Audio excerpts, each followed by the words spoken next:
First of all, good evening, good afternoon. Some of you are in different geography, obviously, and for you it may be more of the morning.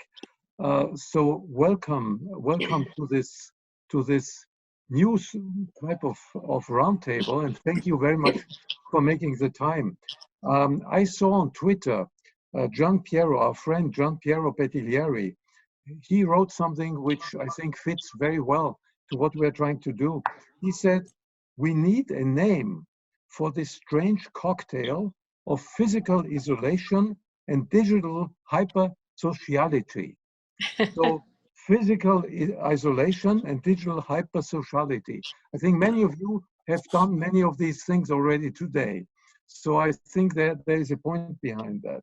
Yeah. But really, thank you very much for taking another one. Yeah. Now, the point I wanted to just to make as an introduction is that Peter Drucker was always clear about the notion how he saw management. And management, he didn't see it just as a business function, but he always defined it as a function in society. And I think in today's situation, we must remember that very well. We are talking about a sort of global experiment where the value creation engine has been stopped. And one of the key tasks, of course, and the key task of management is to create value in society and for society. So if this is stopped, it's a very dangerous situation, not for the economy, as it's often argued, or for businesses, but it's for society. This is why we as a Drucker Forum feel this is a subject of highest urgency that needs to be discussed.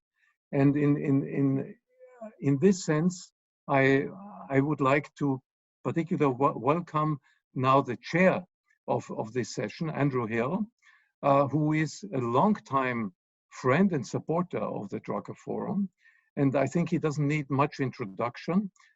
Andrew is the management editor of the Financial Times, and I'm sure you all read his columns and his articles. And Andrew has taken on this difficult task to help us in our own experiment, which is using this technology for running a roundtable in a new way, given the constraints that we have. So Andrew, thank you very much, and over to you. Thanks very much, Richard, and hello to everybody. Great to see some familiar faces, even in tiny little boxes on the screen. When Richard asked me to chair the final sessions at the Drucker Forum in recent years, the fireworks sessions, I thought he'd kind of reached the maximum number of participants that I'd have to wrangle in any one session on stage, when I had 6 or 7 in 2 different panels, but he's managed to surpass himself by getting me to chair a panel of 30. So I hope you'll be gentle. There may well be some technical back and forth here, and I want to just explain, first of all, what we're going to do and how we're going to do it, and hopefully we'll be able to find our way through with the help of Yavnica from the forum, Julia Kirby, who's helped to curate the event, and others. First of all, we want to make sure that you're all muted during the panel conversation, and I think that can be done automatically, but when we get to the wider participant discussion, you will be able to unmute yourselves. I'd ask you please just to stay on mute if you're not contributing, otherwise we end up with some background noise, which we may not want. You're going to be able to, during the question and answer or comment part of the roundtable, to either use the sort of raise hands function on Zoom, or the thumbs up function, or even the applause function, which you should find, to signal that you'd like me to come to you. Alternatively, at any point, you can send a message on the Zoom group chat, which you'll find at the bottom of the screen if you move your mouse across it, to raise a question, even during the panelist discussion. And Yavnica and others will keep an eye on those and alert me if I don't see it myself to interesting input. So there is no obligation to speak to the full group. If you prefer to put a question into text form, then I will try to come to it. We're going to stage first the panel, and that will last probably about 15 minutes. And then we'll come to the session where you can all participate. If possible, if you're able to, it would be great if you were to put your video function on for that point, at least to get a little bit more personality into the wider discussion. So I think that covers all the housekeeping, the technological housekeeping. Angelica or colleagues will alert you via the chat if there's anything else that they need you to do or not do during the call itself. It's going to be quite tight. We're going to try and wrap this up by 6 o'clock UK time, in other words, in just over 50 minutes. And after that, there'll be a virtual cocktail for those who want to stay. I, for one, am very glad that Richard and co have specified that the dress code today was business casual. I'm not going to check what anyone's wearing below the top halves of their visible bodies, but glad to see that everyone's obeyed the code there. You can take the Austrian out of Austria, but you can't take the Austria out of the Austrian, as they say. We have a great panel to first discuss the question that's been raised about the global economy in this crisis and what leaders should do.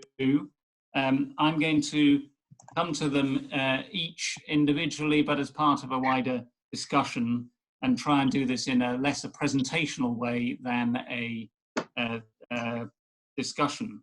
And the panelists are Sara Mathew, non-executive chair of Freddie Mac, Roger Martin, writer, strategy advisor, #1 ranked management thinker, Adrian Wooldridge, now political editor of The Economist, and Dinesh Paliwal, who's a board member at Bristol-Myers, Squibb, Nestle, and Raytheon, among other business credits. So I want to just start with Sara, if I may. Since you're a leader as chair of Freddie Mac, I'm going to ask you the big question of the day.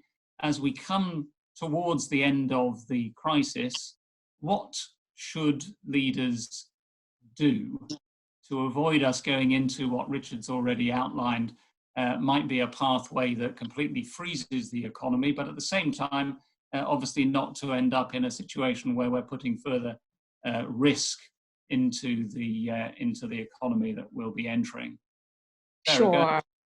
Sure. So let me just say thank you guys for including me. And I'll speak to it from Freddie Mac's perspective, because Freddie Mac, as you know, plays an important role in housing. All of the housing debt, it's 15 trillion globally. So outside of sovereign debt, there's no other class that is greater than housing in the US. So it's a very important part of the economy. They kind of go hand in hand. So our focus has been essentially about ensuring there is adequate liquidity and to ensure that we can continue to move forward with the market as we go through what will be probably a 6-month period of stress in the environment. That's how we look at it. Now, we have a complete backstop with Treasury. So in our case, this is not as critically important. So I'm going to broaden the aperture a little bit and talk to it more broadly in terms of banking. I think it's important to remember that safety of our citizens comes first, because this is the economy versus epidemiology, and you can't make that trade-off since we have no therapeutics available. So we're very much focused on the safety of our people. They are predominantly working from home. And what is interesting is, despite the surge in volumes that we're seeing, as you can imagine, interest rates go up, everybody wants to refinance. And 90% of our people working from home, actually things are moving swimmingly well, which begs the question, are we discovering the future of work? So we've got an eye to that future around how do we ensure that we think about this more broadly. The Fed, as you know, has unleashed, I think it's a total of over $5 trillion to prop up the economy. That's $2 trillion under the CARES Act. That includes mortgage-backed securities, which is where Freddie participates. I cannot tell you how important this is and the immediate impact we saw from the time it was provided to an immediate improvement in the situation. So I think a lot of really, really good work is done. So I think of it as we have one foot on the here and now, and the future in terms of the future of work, et cetera, is stuff that we're looking at on a more long-term basis. Does that, Andrew, answer, or do you have a follow-up? Yes, just one. I mean, I suppose what I wonder is, the extent to which this is testing different leadership skills for you. And absolutely. whether you're having to sort of run through the portfolio, if you like, of leadership skills in order to move towards an exit from this. Obviously, there's a day-to-day challenge, and then there's the longer range challenge of what happens next. Sure. So immediate challenge is make sure you have the right CEO. We do. And I cannot tell you what a difference that makes. And I serve on 3 boards. And I cannot, say enough how important it is for the CEO, the person in charge, to actually have the right lens on the problem, which is virus first, economy later. And then being very creative about how we service the customer's needs through what is truly extraordinary times, what I call no-touch times. There's a lot of innovation that is going on the side where we are thinking beyond today. So for example, I don't know if anybody was aware of this, in the $2 trillion CARES bill, which was the bill that was putting money in the hands of individuals, small business, stressed industries, etc., there was a component in there to create a digital dollar. Now I'm going to tell you that this has always been a distant dream, but to this day, and I believe this is what we have to do, is use this opportunity to leverage technology and fundamentally rethink the financial system and financial sector. Because you would then have been able to put money in the hands of individuals. These are people who need it the most right away. Think of it as no-touch mortgages, no-touch dollars moving between individuals. And I think that's the future we need to go to. So right now in Freddie Mac specifically, since you asked about that, I think things are, moving along well. I'm not, in terms of the economy itself, there is a much bigger and broader issue. And what we have to do is keep people in their homes so that, be it a U-shaped recovery, a W-shaped recovery, L-shaped, who knows what it really will be, that we essentially ensure, and this is what the forbearance program does, is keep people in their homes, keep them in their homes until we work through this. And the Fed was very proactive in addressing that issue. Right, thank you for that. And a slightly more optimistic view of the opportunity, which is good to hear. Roger, Martin, may I just turn to you now and just ask you to pick up any of the threads there that you think Sara might have led us towards some of the routes, the pathways out of the crisis. Roger? Sorry, better unmute.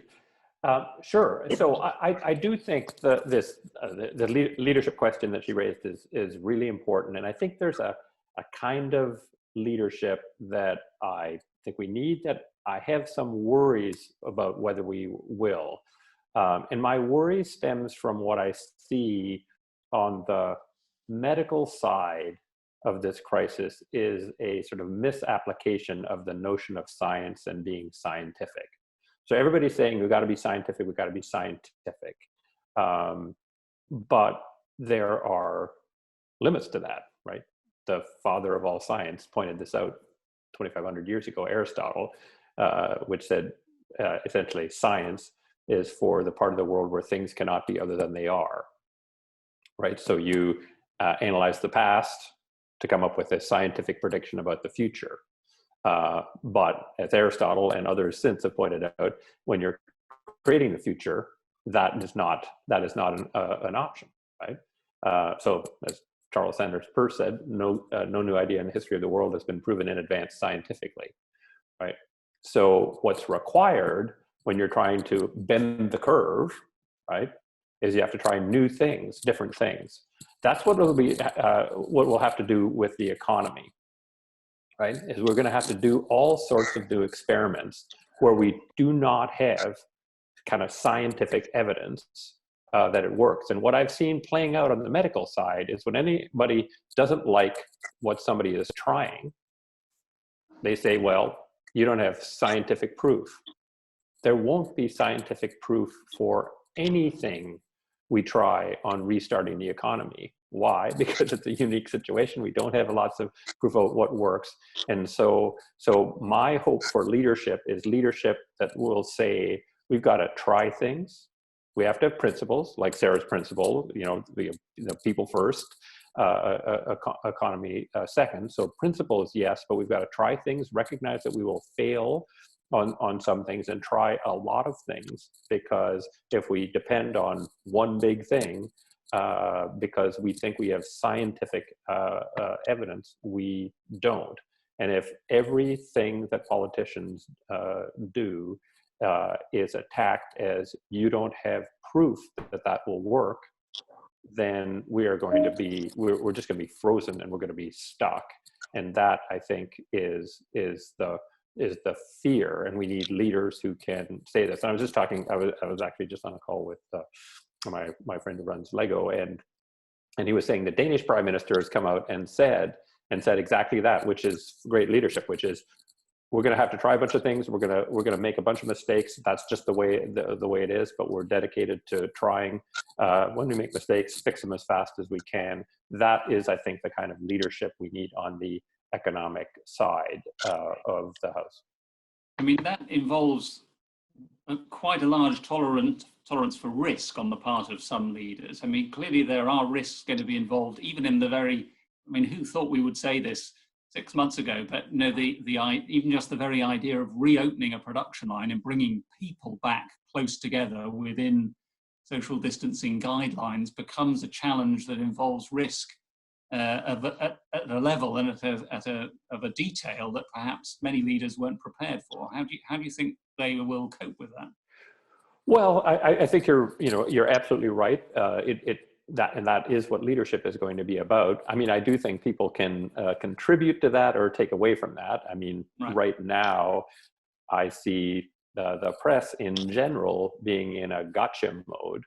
You did this wrong. You didn't do this soon enough. There's all this recrimination out there, and it feels dominant to me. Now, maybe that's I'm in the American milieu, and it feels that way. But it's sort of like, well, if you'd have been scientific, you would have made all the right choices, and you weren't. Therefore, you're doing a bad job, right? At all levels. That's the thing, and that's just a completely vacuous, fallacious narrative, but that's being propagated out there. The only time science is good for the part of the world where things cannot be other than they are. And right now, we're in a part of the world where we're trying to change everything from what it is, create something new. And so Andrew, my view is actually in this one, the media can play a more useful role than it is. And again, I may have American-centric view of the media living here, but it's playing exactly the worst role it could possibly play in terms of getting the kind of leadership that Sara described and that I'm keen on too. Well, let me throw that hospital pass straight on to Adrian Wooldridge from The Economist and ask Adrian well, first of all, just to tackle that question about the role of the media briefly, but then, wider than that, clearly the issue of government that Roger touched on, and how government is going to play into this. I mean, your book with Alan Greenspan was very much about the way in which American business and animal spirits had interacted with government and the role of policy. So perhaps tackle the media question first, if you could. Well, first of all, I'd like to say that I don't really defend the media. I don't want to defend the media. I think what Roger has said is exactly right, that we don't know the best solution to this problem. We need to try all sorts of different solutions, and the fetishization of scientists is extraordinary for many reasons. Partly that scientists disagree with each other, partly that scientists have all sorts of feuds and battles and hierarchies of status, which slightly distorts their perspective. And partly that ultimately these decisions are political decisions. They're ethical decisions about how rapidly we go back to work. It's a matter of weighing risks against each other. So the idea that there's a clearly defined scientific solution, and there's a great deal of fuss in this country about the government being too slow to act, and the fact that the government changed from herd immunity to lockdown to a different strategy.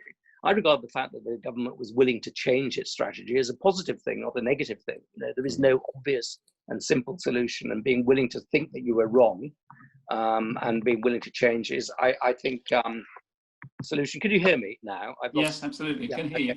And I just wanted to say a few things about leadership and governments, because I broaden it out a little bit again, because there is a question of where leadership lies. Who are the leaders now?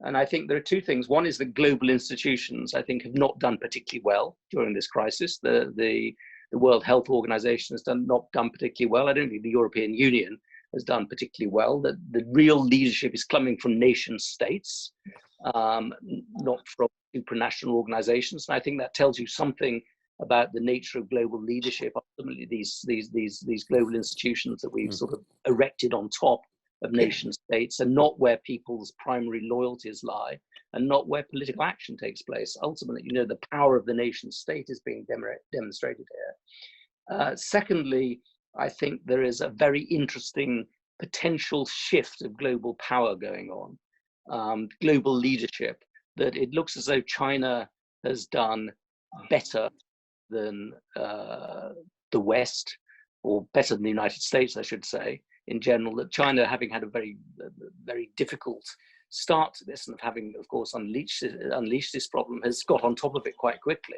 And America, primarily because has done pretty dismally. It's been all over the place. This has been extraordinarily, given that it started in China, probably a victory for Chinese soft power. It's definitely a blow to soft power, and China is now conducting this sort of face mask diplomacy, which is consolidating its position. And secondly, as a rider to that, I think that this demonstrates the importance of the competence of the state, the power of the state. We're in a Hobbesian world where we've gone back to the world where we're surrendering all our freedoms and all our powers to the state in order to survive. And the best performance by states has tended to be in East Asia. I think of Taiwan, I think of South Korea, Japan to some extent. And the worst performance, I think, given its resources of the United States, I think most Western countries, Italy, Spain, have not done particularly well. And I think that this may be a big turning point in the world where the West looks weak and the East Asia in particular looks strong at performing the fundamental role of the state, which is Leviathan, to protect its citizens from destruction. Right. Thanks very much, Adrian. Dinesh, just finally to you from the panel before we open up to comments elsewhere, and a reminder that you can already put in comments and questions on the group chat if you wish to, so that we can move straight into that. Dinesh, over to you. What's the view from the various boardrooms that you sit on about how we get to a point where we can unblock the economy? As Richard's pointed out, we can't just start it up from scratch. Give us your perspective, Dinesh. I'll try. Andrew, can you hear me okay? Just about, yes. Okay, good. So first of all, Andrew, I'll speak as a CEO's view. I mean, CEOs do the drills on crisis management every year, and this is a national global crisis. So here, one thing what we just heard from Roger or others, actually, the United States, we have foundered because there is no CEO-driven command coming which goes across the nation. We have state-by-state isolated initiatives, all well-intended, perhaps too late. So CEOs have to really drive for the true public-private partnership. And what's the number one thing CEOs always do in their company is to build trust in a times like this. It's a crisis, biggest crisis.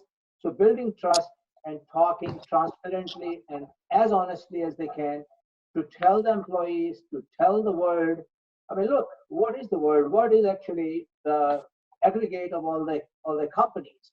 I mean, right here in the United States, Roger, $15 trillion economy is managed by Business Roundtable CEOs. I'm part of that.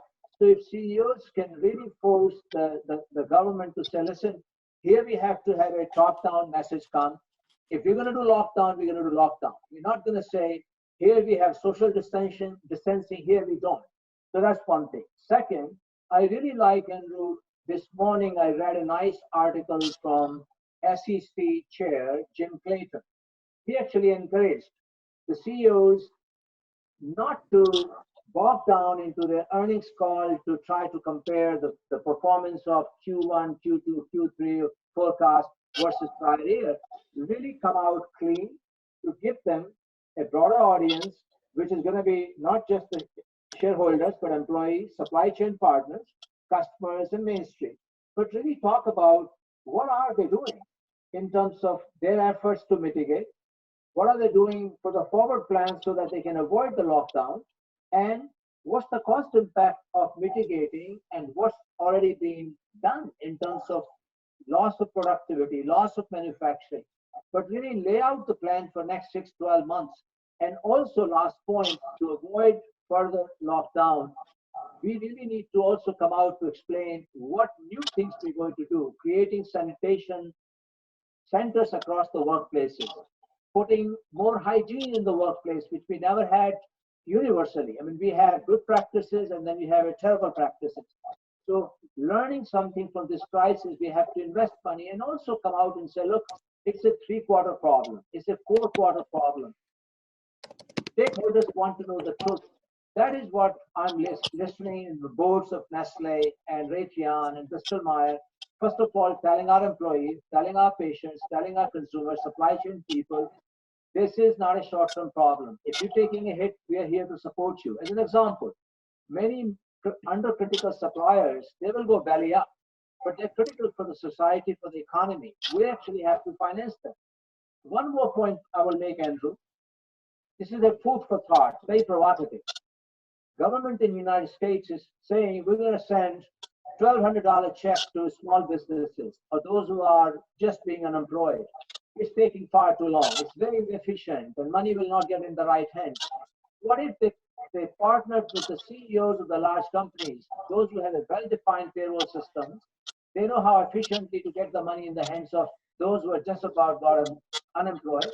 We have now 17 million people unemployed in the last 3 weeks. That's where some best practices can be adopted at the national level and global level. Thank you very much, Dinesh. I'll just lead straight into the discussion, but there are a couple of questions already on the chat here. Guillaume Alvarez is asking, and this might be a good one for you, Dinesh, but he's pointing out that dominant shareholders have got this critical role to play in supporting courageous and creative company leadership, and wondering what kind of moves already on the part of dominant shareholders you may have already seen. I mean, without wanting to breach confidentiality, are you finding with the companies you're involved with that shareholders are part of this discussion already? Yeah, it's a very good question, especially when companies worry about the safe harbor statement. What can they say? What can they not say? What promise they make if they cannot fulfill? My personal strategy as my company chairman, CEO, and now on the boards, typically what everybody is coming to the final conclusion, reach out to your top shareholders now, bring them into the loop just like you're taking your employees, and let them know that, look, I'll give you an example. If you're into commercial business, aerospace, whether it's Boeing or Airbus, what have you, just taking a hypothetical example. If your revenue is going to be down by X%, analyst community will give the model, but they are seldom accurate. So it's the role of the CEOs, it's the role of the CFOs to reach out to the top 5, 6, 10 shareholders, tell them this is the likely scenario based on the global economy. We're going to expect the uptick coming in Q3 or Q4. And is it going to be a U curve or is it going to be a V or L? I hope not L, but it's definitely U in my opinion. And give them a very guided sort of a message without committing to a number. And they're going to engage you more. They would like to know how is your manufacturing impacted? How is your supply chain impacted? How is the logistics impacted? More you share and more you bring them in a very general sense, I feel, I have personally seen our large shareholders for the companies on the board I sit on, and they really appreciate that. They're saying, how come other companies don't do that? So my message is, trust your large shareholders. They're the owners. I say they pay my salary. So you need to be a bit more transparent with them. And I think SEC chair is saying, this is not the time to worry about safe harbor. You can still be fully compliant, but you take them into confidence and share a lot more information than you ever did. Right. Hey, Andrew, if I can chime in here, I think this is good. I mean, Sara talked earlier about what big changes are going to happen because of this. I think there's a couple of avenues we might go depending on how people react. So I think that if the big players in the widely held publicly traded market, BlackRock, Fidelity, State Street, if they behave badly in this period, right? So absolutely slam companies for missing their quarterly this or that.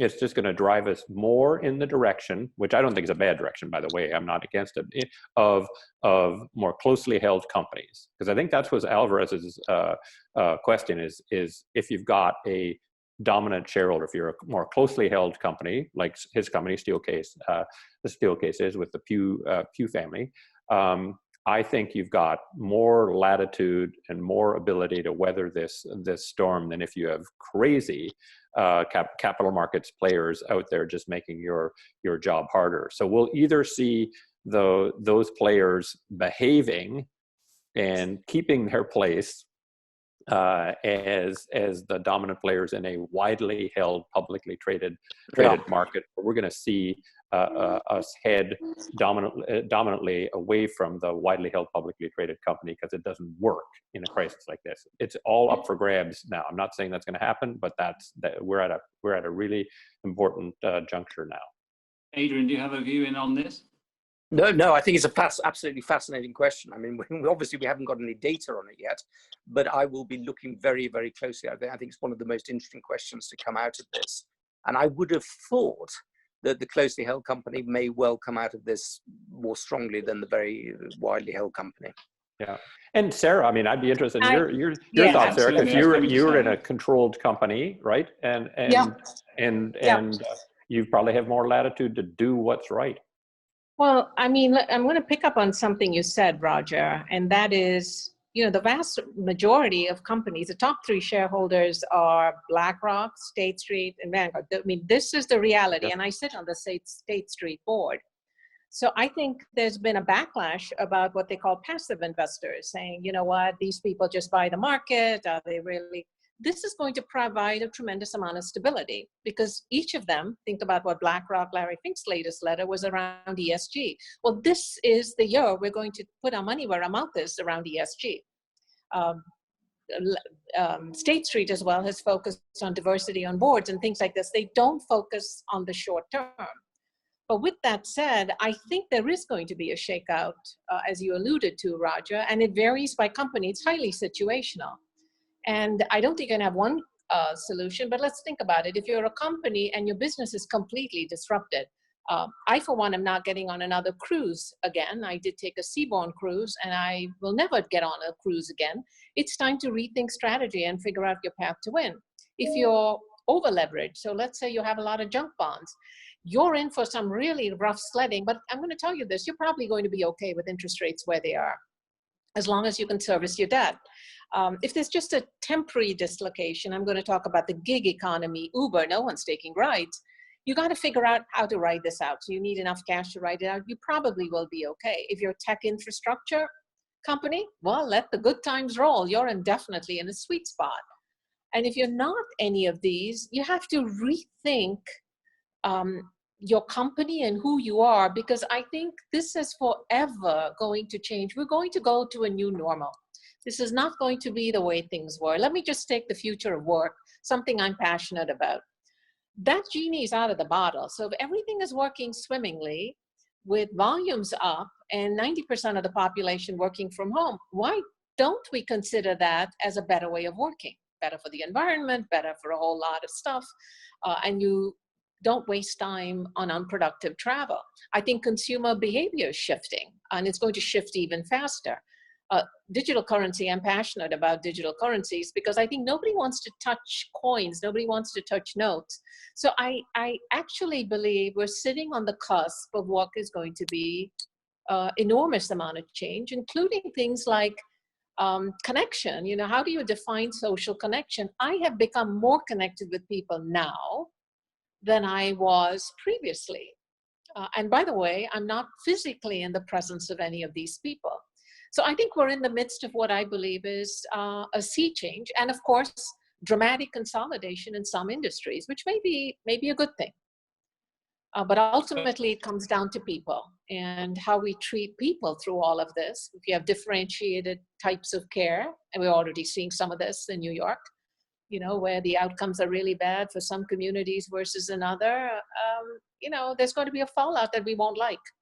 This is one thing we were talking right before you got on, Roger, about this is complex. And Roger, to your point that you made earlier, risk is easier to handle because it's finite. This is uncertainty. We don't know what will happen. Yeah. And uncertainty you lead through uncertainty very differently than you lead through risk. And there is a natural tendency to treat this as a risk event. It's not a risk event. It's enormously uncertain. You should watch me go grocery shopping. It's crazy. I throw everything out in the garage, I don't bring anything in the house. Crazy, right?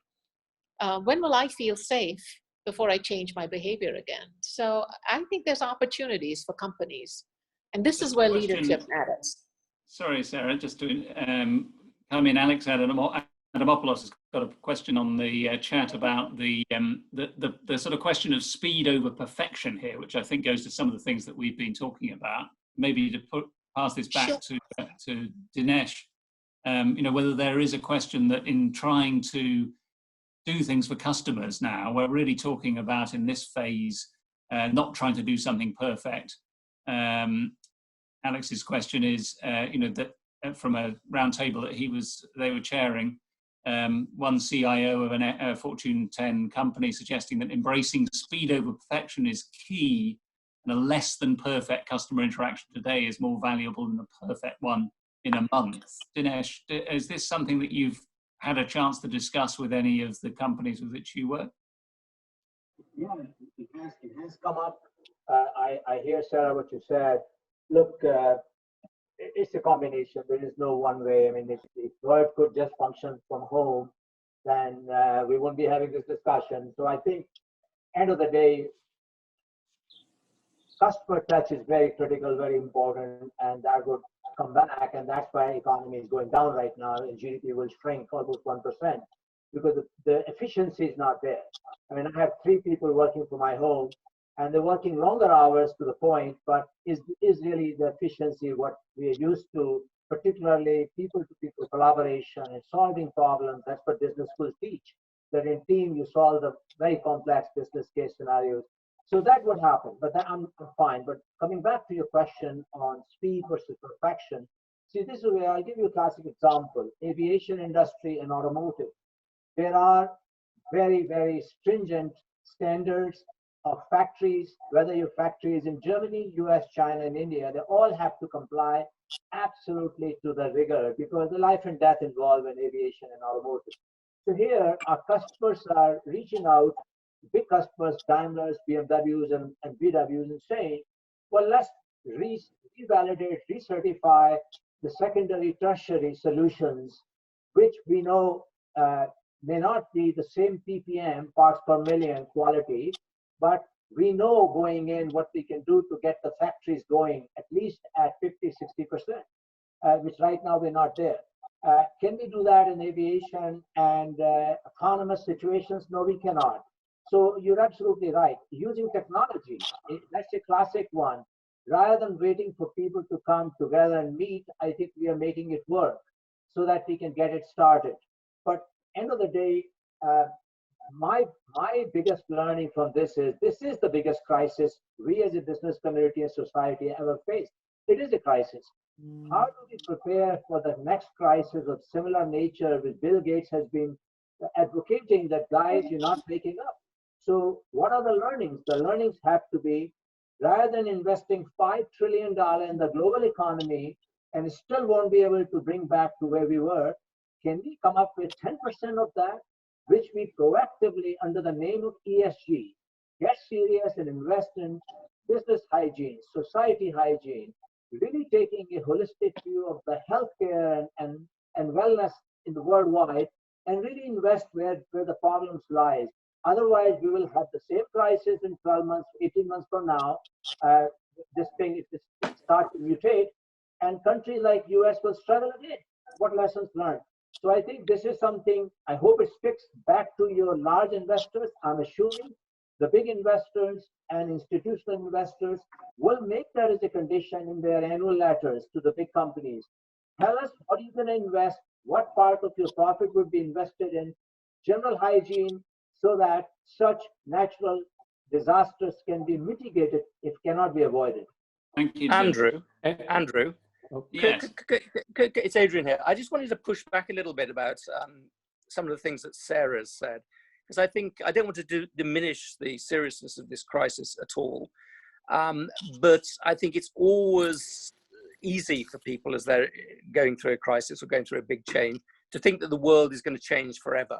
And I don't think we should neglect or ignore the desire to return to normal, which people have. I think it's an extremely strong desire. It's also an extremely healthy desire.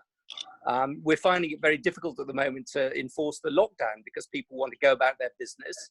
And I don't think we should neglect the fact that once we can, people will actually want to go back to work. There's something about being in work, the physical surroundings, the chat in the coffee circles and the rest of it that attracts people. People will want to go back on holiday. They will want to go back to normal. And if you think of the aftermath of the Spanish flu in 1918, also the aftermath of the First World War, the great call in America was the return to normalcy. And I remember I read that H.L. Mencken said that he never heard the phrase the Spanish flu mentioned in the 1920s. It was an age when people wanted to escape from that. It was the jazz age and the age of exuberance and the rest of it. So I'm not sure that the world will naturally just go to a world of long distance working and that we'll all not be terrified of touching our money. I think we will go back to quite quickly to normal in some ways as soon as we possibly can. And we shouldn't forget that there will be some sort of antidote to this virus. There will be some sort of vaccine, and that will put an end to it. And we might have to be topped up every year or something like that, but it will be brought under control. So the return to normalcy will be an extremely powerful urge in the world economy. And I don't think business leaders should neglect the desire for this all to be over and finished. God. Thanks, Adrian. Adrian, can Sarah, sorry, Sorry. Just in a sentence, Sarah, so I can get some other voices in as well. Yeah, I'm not disagreeing with that. I think it'll be a new normal, is my point. It won't be a complete return to what it used to be. And I think that will be a good thing. I think the need for human connection is still huge. I wouldn't debate that. Okay. I'm looking at the grid now to see whether there's anyone signaling that they want to make an intervention other than the ones that I can go to on chat. Does anybody want to signal? Norbert Zimmer, I see, with a finger up there. Norbert, do you want to unmute and tell us what you think? Can you hear me? Yes, we can. Yeah. Norbert Zimmermann, I'm from Austria. And Austria is one of those countries which got the virus very quickly in from Italy. And I think we have been learning quite well how to deal with it. So giving you my background, we are manufacturing companies, and we still are working. So we have been working when the virus came in. So we are working up to date. We learned how to deal with it because if you're in manufacturing, you cannot work out of home office. But we had to convince our people that there is some who stay at home and the other one come in. leadership in my case was, we had our advisory boards and I went to the factory. So the leader cannot sit in the office and wait until the virus is gone. So we have to find a balance between activity in the shop, between protecting the people, and to make everybody understand that somebody stay at home and somebody have to be working. And also we split up teams. We have critical teams, for example, to maintain the infrastructure or to maintain IT, or to have very, very special skills in place. So we built always two teams being responsible for one of those tasks. And if somebody happened with the virus, the infected team goes back home into quarantine and the new team comes in. Right. And the experience is also, we had very little, but a few cases of infections, and we dealt it perfectly. It was not a serious sickness, and we also learned, in Austria at least, statistics tell us people who are ending up in hospital and in intensive care, and some sadly also die, also in Austria. But these are people, average age is 80 years. So there is not many cases, to me, no case is so far known that somebody who is active in the job, active working, has a serious problem with the virus. And that's the good news. It could be much different. Yes, thank you, Norbert. Sorry just to move on, but obviously Austria is one of the countries that looks like it's potentially going to lift its lockdown sooner rather than later. So that's an interesting example, and thank you for the practical thoughts. If you could go back on mute and I'll go to Helmut Reisinger, who I see as a finger up. You'll have to unmute, Helmut. I've unmuted. Good afternoon, everybody. We hear you. I'm responsible for a global digital services company, and we are present in more than 100 countries. For us, it's quite paradoxical because whilst since 3 weeks now our Chinese teams are coming back, we have been in home working and teleworking in China since mid of January. Of course, the rest of the world is actually in lockdown. I wanted to spin on one topic that you had in the beginning. The supranational topics did not work well, and it was the nation states that are coming back in terms of power. And I would say the reason for it is similar to what we had to do. In our business continuity plans, we always were foreseeing what happens if a big earthquake is there, if there's a Hurricane Katrina, if there's a political overhaul. What we did not have planned, what happens if 50% of our service staff across the world fall ill? So we had to adapt very quickly onto that. And I do believe the reason why it seems that nation states are becoming more powerful than the supranational one is because there is this new component of individual health that everybody's looking for immediate protection. This is usually closer than a distant European Union, if I may call it like this, as a fan of Europe overall. And I believe that leadership has very big parallels both in companies as well as in political situations now. And I think first, you need to read well the situation to anticipate. There is all of uncertainty out there that you could ever imagine. So reading the situation. Second, you have to have the guts and the courage to take decisions. The Austrian example that Norbert was mentioning there in terms of politics, they had the guts to decide early on in this process. And third, you need to be also, and to try to be, a good communicator that the topic is understood and then people will follow. And notably, because I'm professionally based in Paris, I see quite some differences there between, for example, French situation and the Austrian situation. But that's what I wanted to contribute, because I think there's quite some similarities in these days between needs for political leadership as well as for corporate leadership. And it's about this entrepreneurship that I make the link to Peter Drucker that is, of course, in this context to be seen. Yes, thank you, Helmut. I'm going to come to Johan, and then there's a question from Valerie Hackel I want to pick up from the chat. Johan, what do you have to put in here? The Swedish experiment, for example. Yeah, I happen to be based in Sweden. I'll comment on that. But I wanted to say, as a sort of a leader leader of a global business school, higher education institution. I think what's happening is that we've gone online. We have campuses all over, and we've gone online very quickly. We would probably have done that anyway, eventually. So I don't think there's a lot of, major change. It is just accelerated what's happening anyway. I think what we'll see is this acceleration of perhaps the inevitable. That's one comment I have. And then you could, of course, ask, will the multinational strategy and corporations go through the same challenge as this supranational organizational thing? That's something to think about, where the domestic come back into the forefront. On the Swedish strategy, because I happen to be Swedish and I'm hanging around in Sweden right now, it has been discussed, like, why is that strategy so different? I even think the Economist ran something on that, and maybe the Financial Times as well.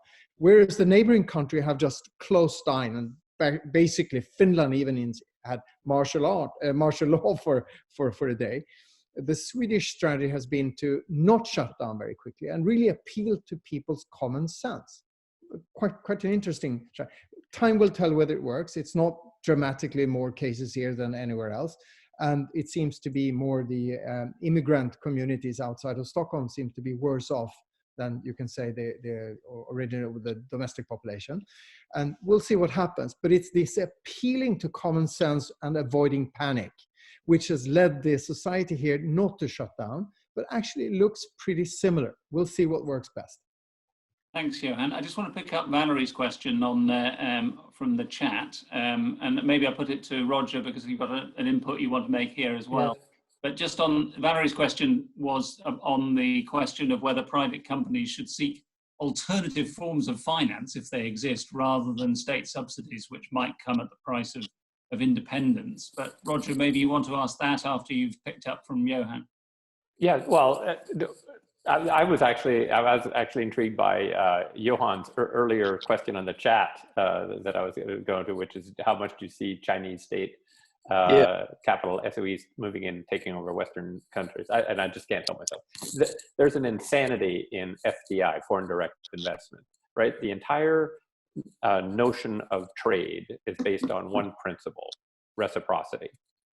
So we do these reciprocity deals in merchandise and service trade, right? And in foreign direct investment, for some reason, we don't have a similar policy.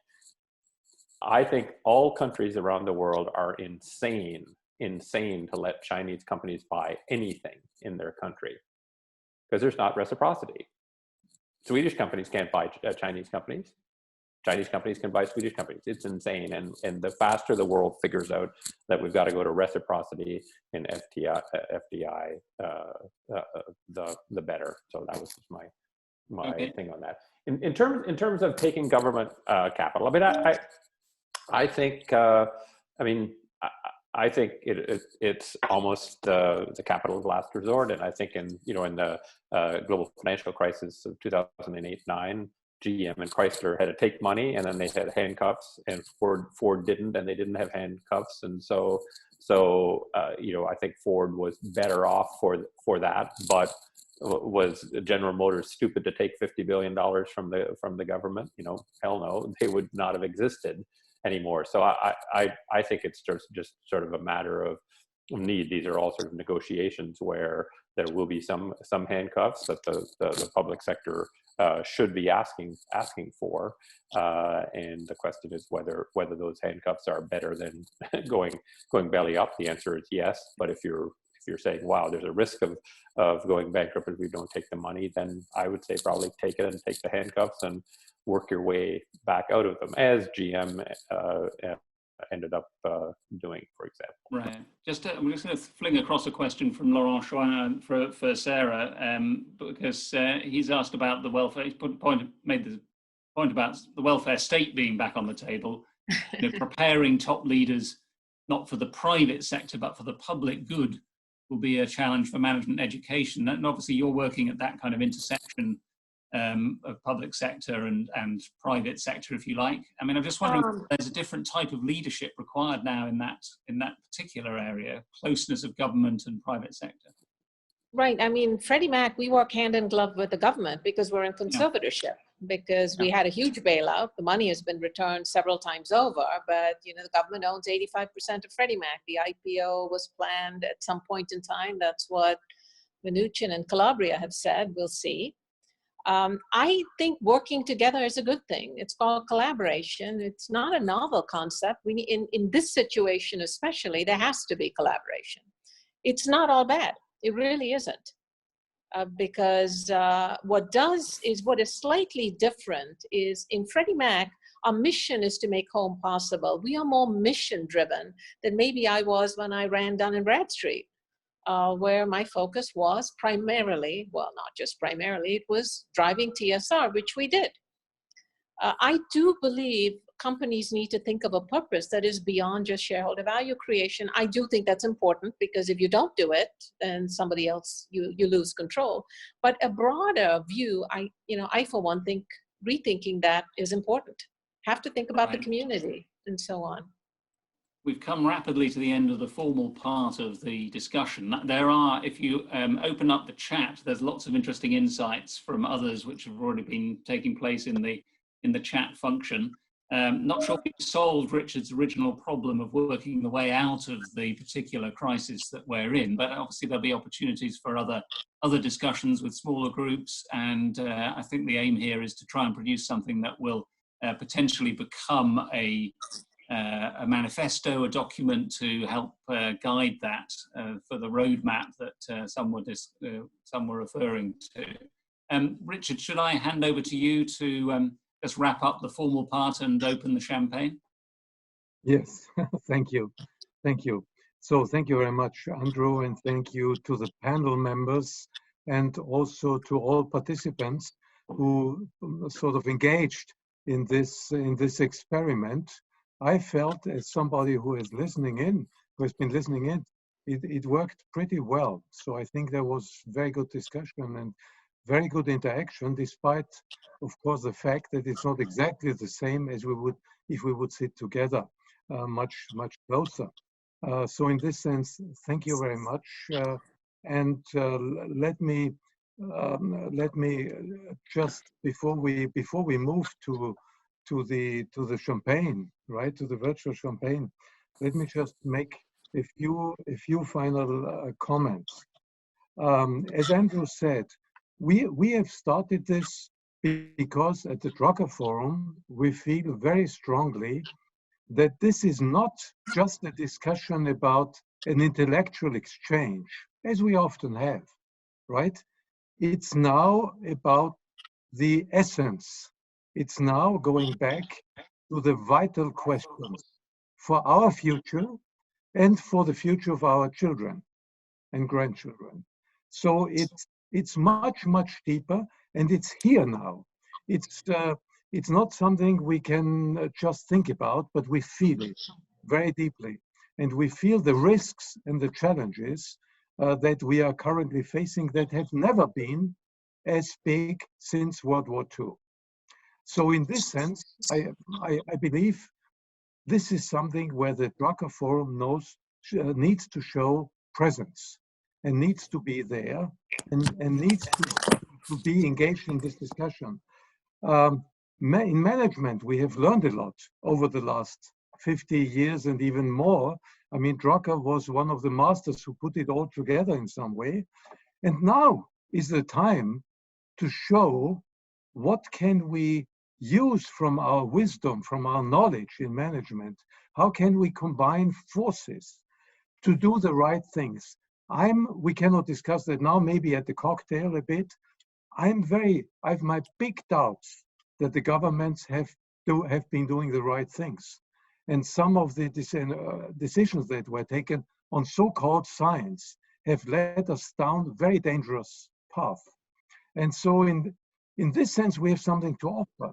We have learned a lot of things that we could share and that we could redefine, maybe in the context of such a crisis, to help how we can move out of a situation where things are stopped, the famous co-exit, and how we can avoid a situation where this will go on in some way. With the argument, we save lives. I mean, I'm one of the people who are the risk group. I'm part of the risk group. I would never accept that because of me, we bring down the world economy for good. I think I can protect myself. So in this sense, I think the discussion should continue and will continue. And many of you might participate when we define more specific subjects as we move forward in the further discussion. So that was my sort of general remarks. Andrew, just a question to you: will you stay for the cocktail, or do you have to move out? I'm intrigued to see how it works, so I'll stay for a couple of minutes, but I do have to make a move shortly. Okay, so let me raise the glass. Richard, I'm very sorry because I'm probably the only one person that is actually confined in Champagne, the real region, not the bottle itself, and I have to leave. So I'm really sorry for that, but cheers and enjoy the rest of the evening. And likewise here, Roger Martin. Signing Roger, thank you very much. Roger. Not at all. My pleasure. Whoever needs to leave, please feel I have free. to leave as well. A little early for champagne for me. So thank you so much. Thank you, everyone. And, Thank you. Bye. Okay. Bye. Thank you all. Bye. Thank you. And those who stay, so much. please, we can have a bit of an additional informal discussion for those who still want to stay a few minutes. Julia is there, Andrew is there, so we have perfect, moderators who can continue. So we'll see. We've never had to moderate a cocktail before, Richard. Yeah. So we are still. Bigger task. Yeah. Well, that's part of this new world, right? A moderated cocktail. So we have still 18 participants. So who wants to just and maybe with some unconventional contributions? Please don't be shy. If somebody has some things which would be very provocative, please come. Yeah. Moving to the cozier part, I can just perhaps contribute with a few insights here from Switzerland. Yes, Angelica. So on the board of Lonza, we were noticing before the crisis how many thousands of people were traveling around the globe all the time, from Switzerland to California to wherever, Asia, all the time. And we thought, is this really, we live in different times, online conferences are possible. And then COVID came and it went from thousands of trips, per month to 0. And it continues working brilliantly well, right? So there were really interesting insights. And this, I'm afraid airlines will have a tough time coming back to normal. I agree with Adrian. I am convinced that much will get back to normal very quickly, but it will not be that normal, as we heard. Especially airlines will continue suffering. Yeah. I would just make one comment, Angelica. Now you are benefiting from the same effect that you have when you take a medicine every day. If you stop with a medicine, it's still continuing to be in your body, right? So with travel, I think in some way this is the same, because they had all these contacts and there's a basis of trust. But I'm not so sure if we will move into an extreme new world. But it's an important observation. May I just actively bring in Sean Rush from the US, who was Junior Achievement Worldwide President, and I think, Sean, you are on many boards of nonprofits. Maybe you can give us a quick perspective on what is happening in these, but you must go unmute. You must unmute on nonprofits. You are currently on mute. Yeah. Hi, Richard. For the last month, I have been on a series of, I won't say near panic, but highly distressed phone calls for a bunch of NGOs. It includes everything from the Boston Symphony Orchestra to the Frank Lloyd Wright Foundation, to even the Harvard Kennedy School and the Heller School at Brandeis. And I can go on with lists of boards I sit on, but to the organization, they're all deeply concerned about their financial viability going forward. You would think that Harvard would not be concern, but the Kennedy School is not one of the richest schools within the Harvard University portfolio. And so they're highly dependent on tuition revenue, in addition to some of the research work they do. And they have a modest endowment, but even that's going to be trimmed back because of the decline in the portfolio's performance. Boston Symphony Orchestra is in the same situation. They canceled the last 2 weeks of their season. And we're talking about one of the premier orchestras in the world. We have something here also called the Boston Pops, which is lighter music performed by the same orchestra. They have canceled the entire spring season. And then they have a summer season in Western Massachusetts at a place called Tanglewood. And that is on the verge of being canceled as well. And so, you know, I with JA, when I first joined them, I joined them in 2008. And we all know what happened in 2008. And so I was presiding over an organization that purports to teach young people financial management and financial literacy, and we were staring down the throat of bankruptcy because we had lost a huge chunk of our revenues from a variety of different funders.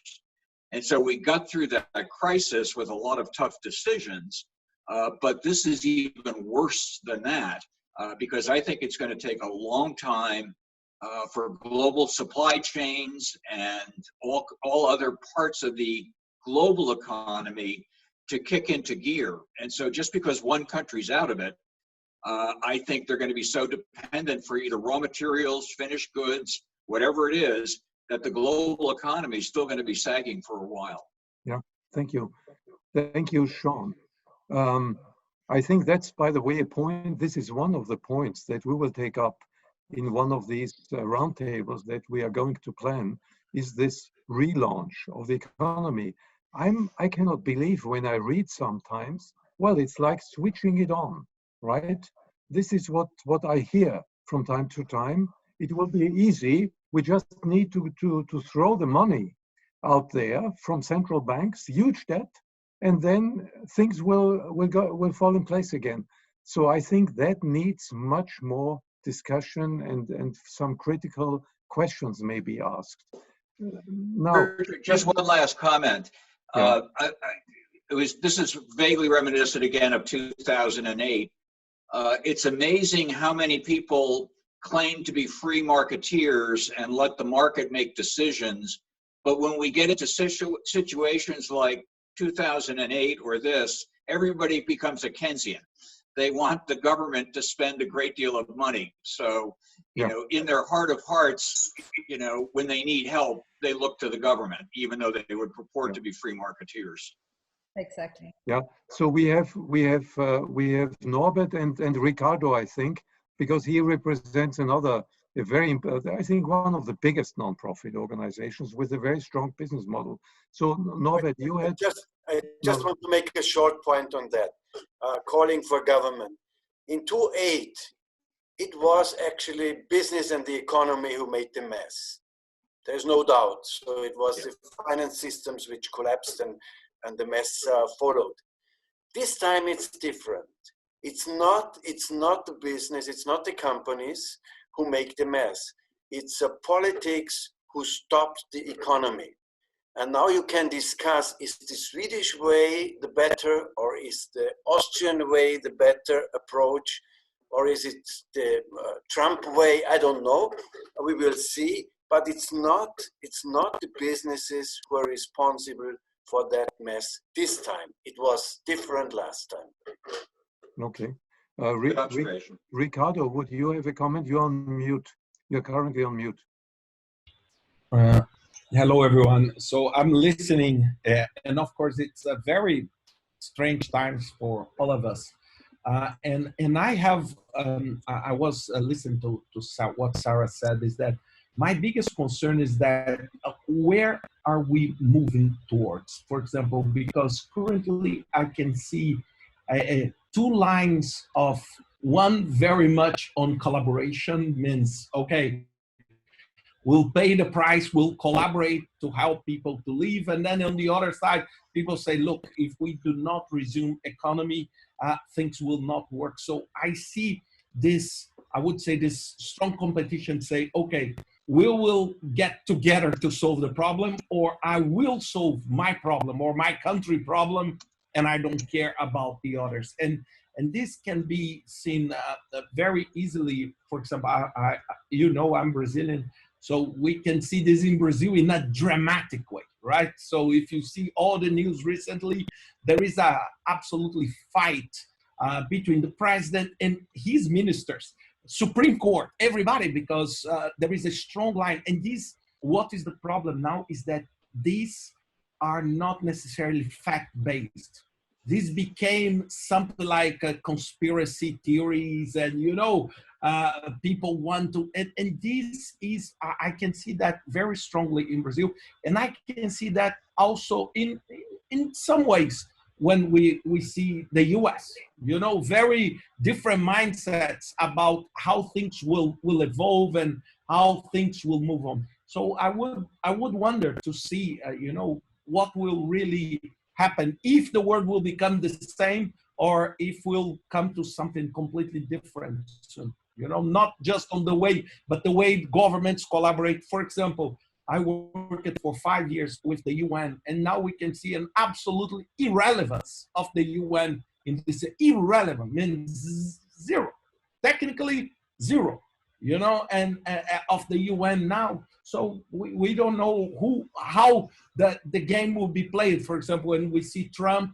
saying that WHO should not be respected, and then if they are not, so then who will be the source of reliable information? So these are my anxious points that I would love to hear. Okay, thank you. Any other cocktail comment? Chat? Johan? I'm going to have to, Richard, I'm going to have to step off, I'm afraid, yes. But I will hope to see you soon. Thank you. Thank you so much again. And we'll be in touch, yeah? We will have the video and everything, yeah? Okay. I have to go too, Richard. Yes, thank you both. Yeah. Okay. Adrian referred to Aristotle, and of course, he also said that in ambiguity, you cannot rely on science, but the natural next step is to be cunning. That's what he said, you know, because then you kind of move around and you become egoistic.